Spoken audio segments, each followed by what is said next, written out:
చంద్రబాబు పాలనలో రాష్ట్రంలోని అన్ని వ్యవస్థలు ధ్వంసమవుతున్నాయని ఆగ్రహం వ్యక్తం చేశారు మాజీ CM YS Jagan. YSR Congress party జిల్లా అధ్యక్షులతో సమావేశమయ్యారు ఆయన. రాష్ట్రంలోని తాజా రాజకీయ పరిణామాలు, పార్టీ భవిష్యత్ కార్యక్రమాలపై ఈ సమావేశంలో చర్చించారు. క్షేత్రస్థాయిలో ప్రజల కోసం, పార్టీ కోసం చేయాల్సిన పనుల గురించి జిల్లా అధ్యక్షులకు జగన్ దిశానిర్దేశం చేశారు. ప్రజా పోరాటాలకు సిద్ధం కావాలని పిలుపునిచ్చారు. ఆంధ్రప్రదేశ్లోని 26 జిల్లాల వైఎస్ఆర్ కాంగ్రెస్ పార్టీ అధ్యక్షులతో పార్టీ అధినేత మాజీ ముఖ్యమంత్రి వైఎస్ జగన్మోహన్ రెడ్డి తాడేపల్లిలోని పార్టీ కేంద్ర కార్యాలయంలో సమావేశమయ్యారు. ముఖ్యమంత్రి చంద్రబాబు చేస్తున్న విధ్వంసం అంతా ఇంతా కాదని జగన్ మండిపడ్డారు.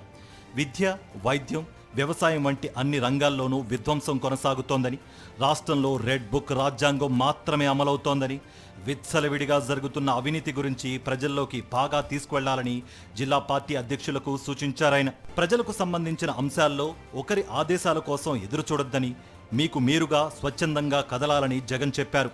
ప్రజలకు అండగా ఉంటూ మీరు చేస్తున్న కార్యక్రమాలు రాష్ట్రం దృష్టిని ఆకర్షిస్తుందని, దీని ద్వారానే మీ పనితీరు బయటపడుతుందని జిల్లా అధ్యక్షులతో అన్నారు. సమాజంలో గొంతులేని వారికి బాసటగా నిలిచేది, బాధితులకు తోడుగా నిలిచేది వైఎస్ఆర్సీపీనేనన్నారు.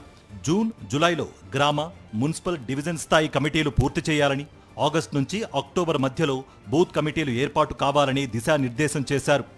జిల్లా అధ్యక్షుల పాత్ర పార్టీలో చాలా కీలకమైందని, పార్టీలో సమర్థులు ఎవరు, ప్రతిపక్షంలో ఉన్నప్పుడు ఎవరు లీడ్ చేయగలరని ఆలోచించే మీకు బాధ్యతలు అప్పగించడం జరిగిందని జిల్లా అధ్యక్షులతో జగన్ చెప్పారు. జిల్లాలోని అన్ని స్థానాల్లోనూ పార్టీని గెలిపించే బాధ్యత మీదేనని, ఇందుకోసం గట్టిగా పనిచేయాలని సూచించారు. జిల్లా నుంచి గ్రామస్థాయి వరకు ప్రతి కమిటీ బలంగా ఉండాలన్నారు.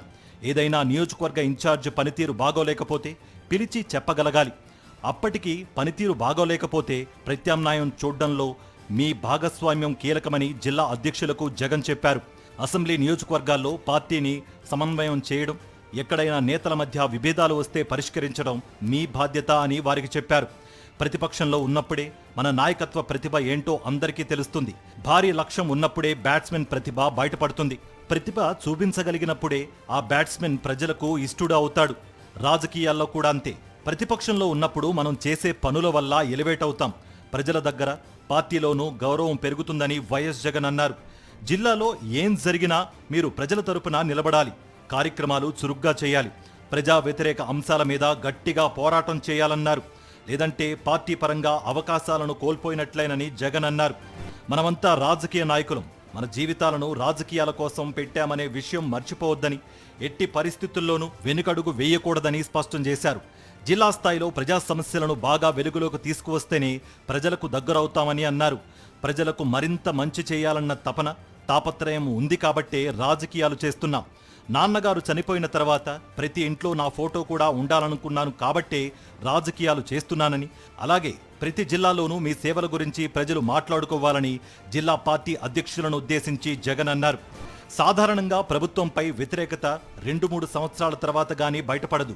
కానీ కూటమి ప్రభుత్వం మీద ఏడాదిలోపే వ్యతిరేకత తీవ్రంగా కనిపిస్తోంది. అందుకే యుద్ధ ప్రాతిపదిక మీద కమిటీల నిర్మాణం పూర్తి చేయాలని ఆదేశించారు. కమిటీలు పూర్తయితే పార్టీ పరంగా అందరికీ పూర్తిగా పని ఉంటుందన్నారు. పార్టీ నిర్మాణం పూర్తయితే ప్రతి జిల్లాలో దాదాపు 12,000 మంది పార్టీ కార్యక్రమాల కోసం అందుబాటులో ఉంటారు. అదేవిధంగా ప్రతి నియోజకవర్గంలోనూ దాదాపు 1,500 మంది ఉంటారని చెప్పారు. రాష్ట్ర వ్యాప్తంగా రైతులు తీవ్ర ఇబ్బందులు పడుతున్నారని, రైతుల తరపున పోరాటం చేయాల్సిన అవసరముందని వైఎస్ జగన్ పార్టీ జిల్లా అధ్యక్షులకు సూచించారు.